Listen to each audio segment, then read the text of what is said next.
الشيطان الرجيم بسم الله الرحمن الرحيم ومن الناس من يعبد الله على حرف فإن أصابه خير اطمأن به وإن أصابته فتنة انقلب على وجهه خسر الدنيا والآخرة ذلك هو الخسران المبين صدق الله مولانا العظيم وصدق رسوله النبي الكريم ونحن على ذلك من الشاهدين والشاكرين.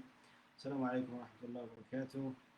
Respected elders and brothers, our beloved viewers at home, we come back once again after some technical problems with our live. So today, alhamdulillah, today is Sunday, and on Sundays, alhamdulillah, we'll try to go over some of the verses of the Quran.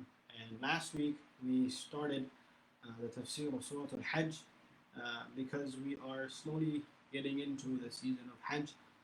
Just about a month away from the auspicious nights which Allah Azza wa Jalla takes an oath by in the Quran and says, وَالْفَجْرِ وَلَيَالٍ عَشْرٍ. So in preparation of that, even though we're not going for Hajj, but to get in the spirit of Hajj, and I know most of us probably will be doing the Qurbani, so those are the verses as well we're going to discuss in the Surah, and that's why we started the Surah. So last week we got up to verse 11. Inshallah, we'll continue from there today.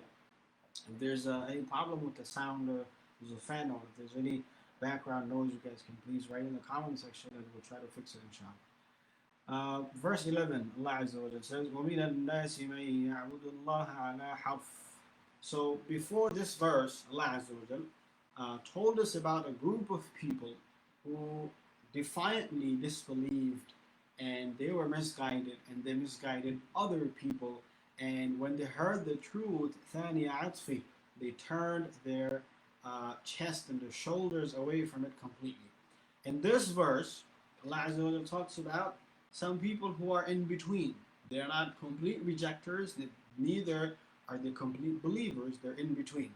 Who are they? مَن يَعْبُدُ اللَّهَ عَلَى حَرْفٍ. They are those people who worship Allah Azza wa Jalla on a harf, on a cliff, on the fence, on the ledge, on the cliff of a mountain, on a rope if it was hanging between two platforms and there was a rope in between, as if those people were walking on that rope.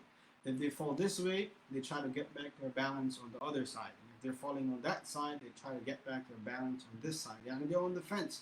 They cannot make a decision. Fulanun, in the Arabic language, they say Fulanun ala harfin min amri. Such a person is on the harf, is on the fence, and he cannot decide. And similarly, we use that term in English as well. You know, if someone, you're planning to do something, planning to go for Hajj, for example, or planning to go on a road trip, and your family asks you, are we still going? What's the plan? Or your friends ask you, and you say, I don't know, man, I'm still on the fence. I haven't decided yet. I still don't know what to do. And it's okay. As long, in our worldly affairs, if you're on the fence, it's not always a bad thing. As long as you're taking your time to make a decision, it's okay. Weigh in both your choices and then finally make a decision. But when it comes to our faith and religion and spirituality, we cannot be on the fence. We have to take that leap of faith and make a decision about our faith. So Allah Azza wa Jalla calls out those people and says that they worship on the edge, right? So what does that mean? Allah explains, فَإِنْ أَصَابَهُ خَيْرٌ يَطْمَأَنَّ بِهِ. If any good comes to him, he gets a new job, he starts a new career, or anything good comes his way, he gets some extra earnings, extra incomes, extra fundings or benefits, he is very happy. يَطْمَأَنَّ بِهِ. He's okay with it. He's cool. He feels good about it. But وَإِنْ أَصَابَتْهُ فِتْنَةٌ انقَلَبَ عَلَى وَجْهِهِ. If there's any fitna, slightest of discomfort, any calamities fall on him, any problem he faces, what does he do? انقلب على وجهه. He turns on his face, 180. You know, a face is supposed to be a source or a display of your pride.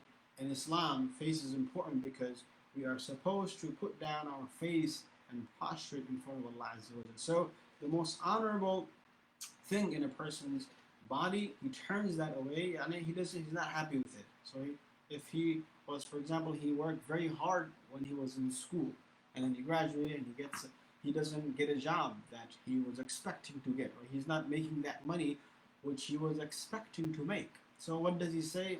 This is a little fitna that comes to him, right? So he says, what is this?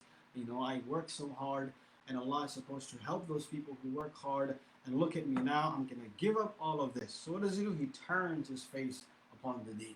So these are the people who worship Allah Azza wa Jal upon a half, upon a thread or a cliff. Okay? And what do these people have done? خَسِرَ الدُّنْيَا وَالْآخِرَةِ. They have lost this world and the akhirah. They're lost in both these worlds. ذَلِكَ هُوَ الْخُسْرَانُ الْمُبِينُ. That is the most clear and obvious and manifest loss that a person can attain and incur for himself. Now, we don't want to get confused with sometimes, thoughts might come into our heads or our minds that aren't so suitable or pleasant about Allah Azza wa Jal. Okay? And as long as, you get a thought that wasn't voluntary, then inshallah we hope that Allah Azza wa Jal does not hold us accountable for those thoughts. Because in the beginning when Allah Azza wa Jal, He revealed the verse in Surah Al-Baqarah, وَإِن تُبْدُوا مَا فِي أَنفُسِكُمْ أَوْ تُخْفُوهُ يُحَاسِبُكُم بِهِ اللَّهُ. That whether you manifest and bring out what's in your heart, or even if you hide it, Allah will hold you accountable for that. So the Sahaba went to the Prophet ﷺ and said, Ya Rasulullah, we so many thoughts come into our head and mind, and sometimes it's involuntary. And will it still be like that if I made a mistake and if an unwanted thought came to my mind? And then Allah Azza wa Jalla revealed the verse at the end of the surah, رَبَّنَا لَا تُؤَاخِذْنَا إِن نَسِينَا أَوْ أَخْطَأْنَا. Ya Allah, don't hold us accountable if we forget or if we make a mistake. So, alhamdulillah, our thoughts, we will not be held accountable for it. But as soon as those thoughts become words and those words become actions, then it's a problem. So, inshallah, those small little thoughts we have in our heads, and sometimes they might pass by, we hope that we're not held accountable for those. But it's those people who materialize those thoughts and say, I'm going to stop praying, or I'm going to stop going to the masjid, or why am I doing all of this when God is not on my side? Right? So we can't do that. That's what Allah Azza wa Jalla said. ذَلِكَ هُوَ الْخُسْرَانُ الْمُبِينُ. And similar verses have been discussed in Surah Al-Baqarah. So Surah Al-Baqarah and this Surah, Surah Al-Hajj, Surah 2 and Surah 22, which is this one, have a lot of similarities in them. Allah Azza wa Jalla talks about Ibrahim alayhi salam in Surah Al-Baqarah and in this Surah. He talks about Hajj in Surah Al-Baqarah and in the Surah. And he also gives parables of people who are in between. They cannot decide. In Surah Al-Baqarah, he talked about those people who walk in darkness and then lightning comes and strikes them. So there is some similarity between the surah and that aspect. So these people, what else do they do? Some of them who are kuffar and some of them who are on the fence, they leave Allah Azza wa Jal, and what do? يَدْعُوا مِن دُونِ اللَّهِ مَا لَا يَضُرُّهُ وَمَا لَا يَنْفَعُهُ. So they end up calling those things that are lower than Allah, that are beneath Allah Azza wa Jal, that have less power and less ability than Allah Azza wa Jal. Those who لَا يَضُرُّهُ, they won't harm him in any way, because they don't own that authority to harm you. وَمَا لَا يَنْفَعُهُ, and they won't bring you any benefit either. Right? You leave Allah Azza wa Jal and you come to, these statues or, the horoscope that people read in magazines or in newspapers, and they'll believe in that. There are people that'll tell you they have an intellectual problem with religion.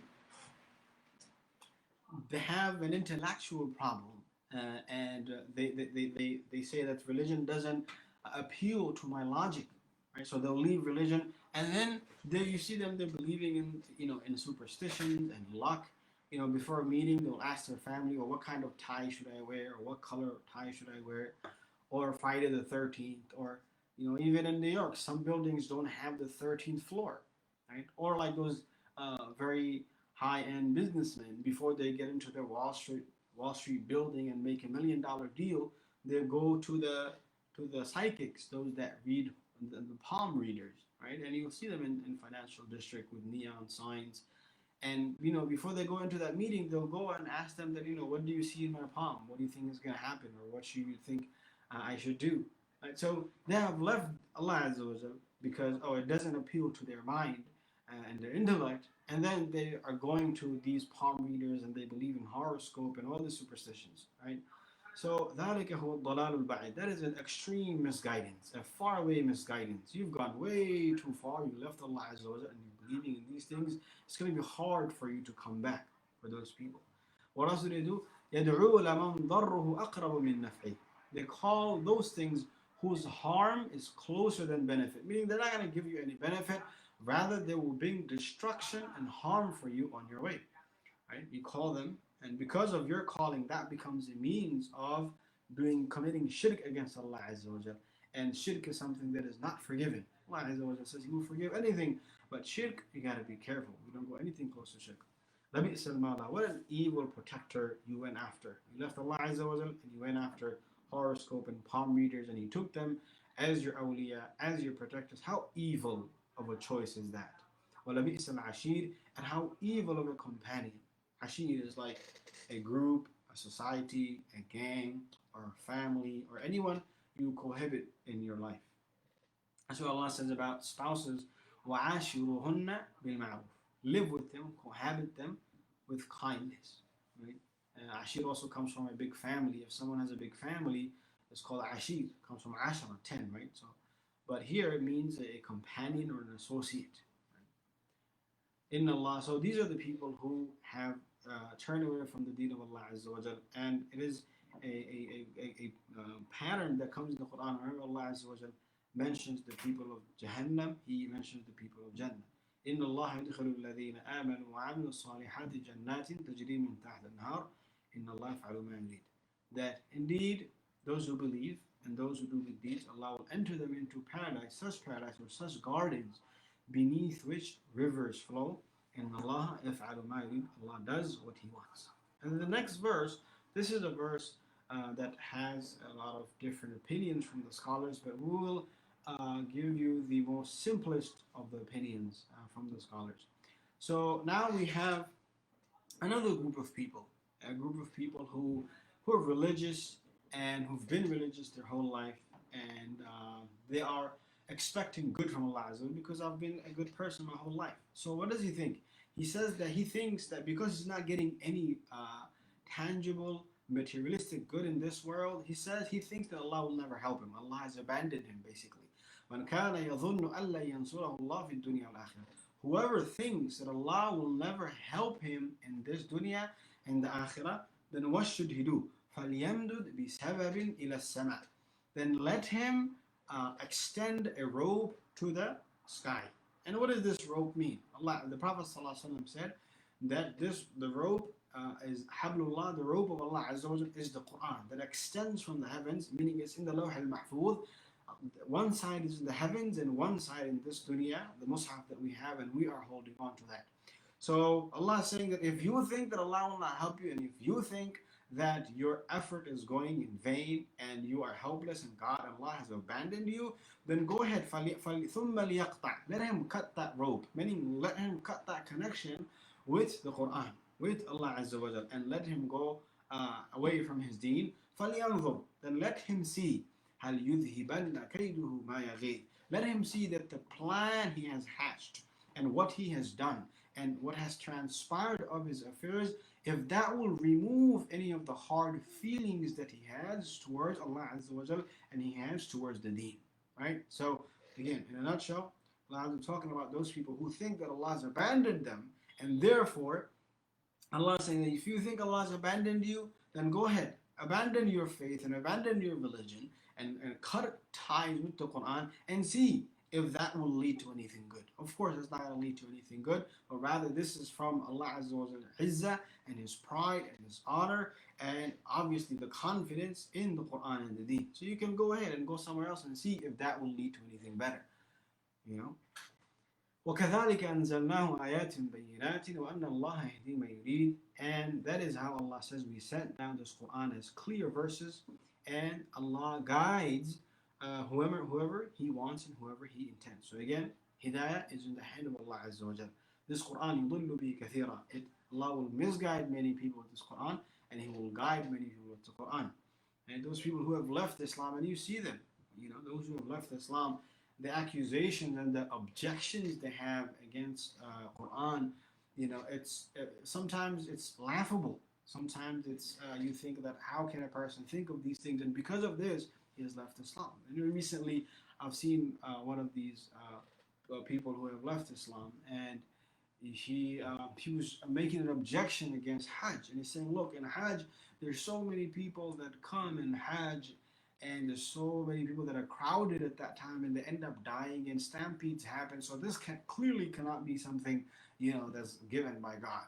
Or he was saying how they kill so many and slaughter so many animals, and look, the animals don't have any right, and this and that. So these foolish ideas and these foolish objections they have, that sometimes you think, wow, that is really the reason that you have left your religion, because of that. And some of these things you could have clearly, gone to an imam or a scholar, and they would have explained to you. So that's another thing. Right? In our deen, we need to stay away from two things: shubuhat and shahawat. Shahawat is our desires, and shubuhat is any doubts that we may have in our hearts about our faith and religion. As soon as you have those things, don't try to entertain it. But if you think they are clouding your faith, or they're overtaking and overpowering your faith and iman, then you should go and speak to someone who will guide you back to the right path, inshallah. So those are the people Allah talks about here. And then Allah talks about other people, and all of these people that we just talked about, Allah says that He will decide between them on the day of judgment. There are those in the ladina amanu, those who have believed, walladina hadu, those who are the people of the Torah, wasabiin, and the Sabians. Sabians are those people who have left their religion from whatever religion it was. والنصارى, and Christians, والمجوس, the fire worshippers, والذين أشركوا, and those who do shirk, whether they are believers or non-believers, or idol worshippers. Allah says, what about them? إن الله يفصل بينهم يوم القيامة. Allah will judge between them on the day of judgment. And إن الله على كل شيء شهيد. Allah is a witness over all of these people, and He will judge between them. He will show the truth on the day of judgment. So wait for that if you have too much doubt in this world.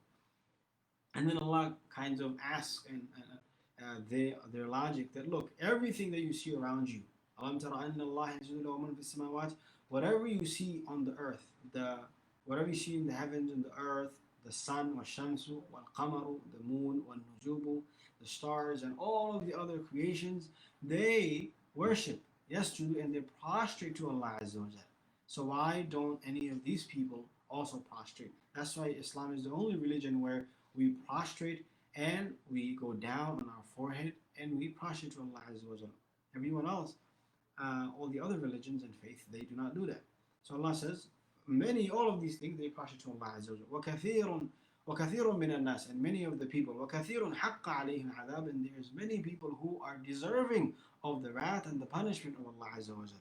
وَمَنْ يُهِنِ اللَّهُ فَمَا لَهُ مِن مُكْرِمٍ, wherever Allah Azza wa Jal humiliates and misguides, then there's no one that can honor those people. So we ask Allah Azza wa Jal to not humiliate us in this world or the hereafter. Allahumma la tufdihna yawm al-qiyamah. Allah, do not humiliate us or expose us in this world or the hereafter. Inna Allah yaf'alu ma yasha. Allah does as He wills. The next verse, Allah says, هَذَانِ خَصْمَانِ اخْتَصَمُوا فِي رَبِّهِمْ. There's a sabab nuzul, a background story, two of these verses. It literally means these two groups have argued viciously about their Lord. And who are these two people? These are the two opponents who disputed and argued with each other on the day of Badr, on the battle of Badr. And it was revealed because Hamza radiallahu anhu and his two companions, and Utbah radiallahu anhu and his two companions, they came, and before the battle there was a pre-combat that took place. And obviously the reason why they are arguing and they're about to start a fight and about to kill one another is because they had different beliefs regarding their Lord. The Prophet ﷺ came with the message of Tawheed, and these people are mushrikun, have no understanding or belief of Tawheed. So these are the two people who have argued viciously about their Lord. Right? And Allah says, فَالَّذِينَ كَفَرُوا, as for those who disbelieve and who have kufr, what will be their result and what will be the outcome on the day of judgment? Allah says, قُطِّعَتْ لَهُمْ ثِيَابٌ مِّن نَارٍ. You know, you go to the tailor and you make your own clothes as you like, tailored, custom made. So for them, Allah says, قُطِّعَتْ لَهُمْ ثِيَابٌ مِّن نَارٍ. Clothes made of the fire of Jahannam will be tailored for them.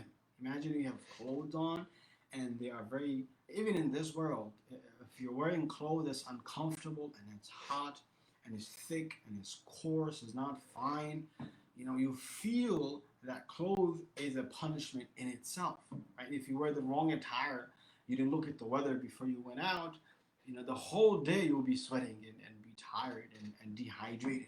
So imagine these people, they are in an oven in the fire of Jahannam and they have clothing that are made of the fire of Jahannam. This will be their outcome. Right? What else will happen? يُصَبُّ مِنْ فَوْقِ رُؤُوسِهِمُ الْحَمِيمُ. Yusabu means to be gush forth with a lot of violent force. Like for example, when we see on TV when like a sporting event comes to an end and the team wins, usually some players will go from the back and they will pour the whole tank of Gatorade or water on the head of the coach. So that's yusabu. It comes with a lot of force. But if you're, for example, pouring some water from a jug to a cup of water, that's not yusabu. That's afrigh alayna. That's just to pour something with ease and comfort. But it's yusabu min fawqihim. It will be poured with a lot of force from on top of their head. What will be poured? Al-hamim. Hamim is boiling water. Boiling water that the content of that drink, of that water, will be pus and will be blood and will be things that you wouldn't even go close to in this world. Okay, so this will be poured from top of their head. Allah Azza wa Jalla protect us all. And as a result, what will happen? يُصْهَرُ بِهِ مَا فِي بُطُونِهِمْ وَالْجُلُودِ. Because of that water, of that boiling water, مَا فِي بُطُونِهِمْ, whatever is in their bottom, whatever is in their belly, وَالْجُلُودِ, and their skin, what will happen? يُصْهَرُ, it will be melted. Right? Imagine the skin melting off. You can see in front of you your skin is melting off. And imagine that scenario, that picture. Sometimes people have very harsh and deep third-degree burns. They'll remember that forever in their life, and they have to go into the unit of the hospital where firefighters are treated. Right? It's a very horrifying image to look at your own hands and you see your skin melting away. And I had a friend like that who got that type of burn, and it was something very gruesome to look at, to say the least. So whatever's in their bellies, the intestines, their skins will be melting away from their body. You guys have probably seen that image where time and as a person and all these trees are there and everything is just melting. I think it's a very famous piece of art that shows that time can go. I don't know the message behind it, but if you've seen it, imagine that happening to your own body. So this will be that what will happen and will take place with the kuffar. And what else will happen? وَلَهُمْ مَقَامِعُ مِنْ حَدِيدٍ. And they will have maqami'. Maqami' is like hammers, big hammers. They will have those made of iron that will be striking on their head. And the malaika, and they will come and they will strike these people with those hammers that are made of iron. And the hadith of the Prophet ﷺ, there are a lot more depiction and a lot more description of what will happen to the people of Jahannam. And there are some hadith that say the people who backbite, their tongues will be taken out, their chests will be ripped open. A lot of descriptive images of what will happen to the people of Jahannam. So the Quran has wa'dah, Quran has promises for the people who believe, and Quran is wa'id as well. Wa'id is like warning, right? Hope and warning, both balanced. Right? So they will have hammers that are made of iron. And what else will happen in Jahannam? كُلَّمَا أَرَادُوا أَن يَخْرُجُوا مِنْهَا. Whenever they even intend, whenever they intend to leave or get out from Jahannam, min ghammin, because of the worry and because of the anguish that they are experiencing, u'idu fiha, they will be returned back to it. It's kind of returned and they'll be dragged back and pulled back into what they're trying to escape.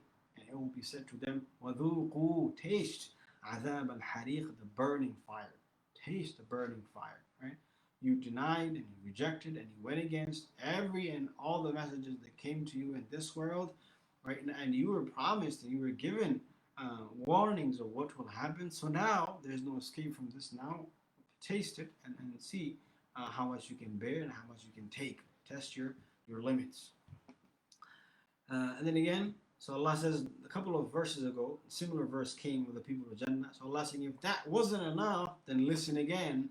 Your other option that you can take. This is one option. This is one scenario that could be the outcome. But if this doesn't suit you and it doesn't float your boat and you think you can't handle that, then this is the other alternative. One more time, in case you want to change your mind. And what is that? Allah says, إِنَّ اللَّهَ يُدْخِلُ الَّذِينَ آمَنُوا وَعَمِلُوا الصَّالِحَاتِ. Allah will enter these people who believe and who have done good deeds into where? جَنَّاتٍ تَجْرِي مِنْ تَحْتِهَا الْأَنْهَارُ, upon gardens where rivers will flow beneath them and waterfall and beautiful scenarios. What else will happen? يُحَلَّوْنَ فِيهَا مِنْ أَسَاوِرَ. They will be adorned and they will wear in their asawir, bracelets, مِنْ ذَهَبٍ وَلُؤْلُؤٍ, from gold and pearls. Right? وَلِبَاسُهُمْ فِيهَا حَرِيرٌ, and their clothing in Jannah will be made of silk. And you might say, well, why do I have to have bracelets from gold and pearls? Why can I have like Tommy Hilfiger or Versace or Louis Vuitton or all these things that people have in this world, right? Those very expensive watches and stuff. They have what, diamonds and gold surrounding them. This is what people wear in this world, and they flex and they try to show off their wealth, especially the rap culture. It's all about the bling bling and the jewelry that people can flaunt and show. So in Jannah, this will be all yours. And the Prophet ﷺ says, whoever wears silk in this world, and the men, they will not wear it in the hereafter. And where do you wear it? You won't wear it in Jannah, right? So that's a warning for men especially. But anyhow, you will have jewelry and bracelets, all of these things made of gold and pearls, and you will have clothes from fine silk that are exotic and rare. The last verse we'll do today is وَهُدُوا إِلَى الطَّيِّبِ مِنَ الْقَوْلِ وَهُدُوا إِلَى الصِّرَاطِ الْحَمِيدِ. And this is because they were guided to good speech. Good speech as in the kalima la ilaha illallah. They were guided to astaghfirullah, right? They were guided to all of the tasbihat. We might think that these things are not that significant, but we learned these things when we were kids in the maktab program. And those things stay with us, stay relevant with us until we pass away. Right? Those aqidah and belief in Allah Azza wa Jalla that we learn or in the after school program, those things stay with us. Other religions, you might have to go deep dive into the religion to learn, but we learned the basics when we were small. So they were guided to the good speech, and they were guided to the praiseworthy path of the praiseworthy. So inshallah, we'll continue from here next week. This is where Allah Azza wa Jalla start talking about Makkah and the Baytullah al-Haram and Hajj. So we'll continue from this topic in the following week, inshallah. Allah Azza wa Jalla give us all the tawfiq to act upon the message of the Quran and implement them and bring them onto our lives and pass it down to our children, our families, and onto our next generation. Inshallah, we'll see you guys next week. Wassalamu alaikum wa rahmatullahi ta'ala wa